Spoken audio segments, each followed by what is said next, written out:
Бастауыш сыныптарда әліппе, ана тілі, математика пәндерін негізге етіп қалдырып, дамыту қажет деп санаймыз. Баланың білімді қабылдау физиологиялық мүмкіндіктеріне байланысты бұл ұсыныс эксперттермен талқылануы тиіс. Бұдан бөлек 2016 жылғы стандартқа сәйкес балалардың балабақшадағы әріптерді буынды қосып оқуы, меңгеруі талабын қайта қарап, бірінші сыныпта балалардың әліппемен әріп үйрену, буынға қосып оқу секілді оқу сауаттылығын терең қалыптастырып, дамуына мән берілуі тиіс.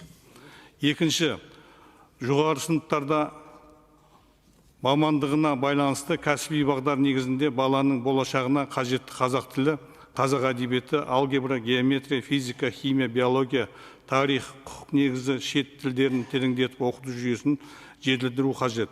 Оқушылардың оқу жетістіктерін бағалаудың бөлім жиынтығы бағалау, 90-дық жиынтық бағалау секілді формалды жүйелерді білім үрдісінен алып тастауды және бағалау тәсілін құндылыққа, жеке даму прогресіне бағыттауды қолға алу қажет.